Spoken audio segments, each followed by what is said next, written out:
Let me see if I have all this straight. It's the fantasy playoffs and everything went all Freaky Friday on us, except it was Sunday. The Colts won, the Packers lost, and the top scorer for the week was Donald Brown. Even Tim Tebow couldn't come back, proving once and for all that Bill Belichick is actually the devil. Up is down, black is white, dogs and cats living together. I could quote Bill Murray all day, or we can roll up our sleeves and get to work. The difference between winning and losing in fantasy isn't being able to predict the future. It's in making sure you know all of the possibilities. Anything can and often does happen in the NFL. Expectations can get you into a lot of trouble.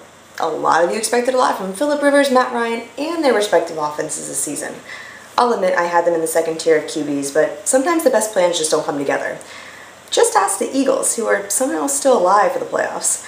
The Chargers and Falcons both look like they had their own high-powered offenses. They were just smart enough to not say "dream team" out loud.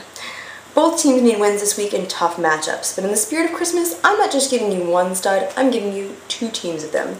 That's right, you get fantasy points, and you get fantasy points, and you get fantasy points. Everybody gets fantasy points! Whatever. Meanwhile, oh ye of little faith, one loss does not end the miracle that is Tim Tebow. And Christmas Eve in the snow, how can Tebow not all go by the power of baby Jesus on the Bills? That's right, it's the Bills. It's been a long time since that team looks like they were good, and, well, they've really been mailing it in the last few weeks. Tebow should be able to slash and slide through the Buffalo Bills, and with Willis McGahee hurting, he's more than likely to get the goal line carries as well. The Pats did show us how to beat Tebow, but Ryan Fitzpatrick is no Tom Brady, let's be real. The Broncos need a win here, and Tebow should give it to them, and you as well. Merry Christmas.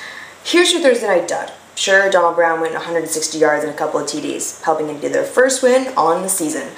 Yeah, I guess that pick's finally vindicated, huh, Bill? Psst, no. Brown's day was the result of a couple long runs and a lot of bad tackling from the Titans team that looked like they really missed Jeff Fisher.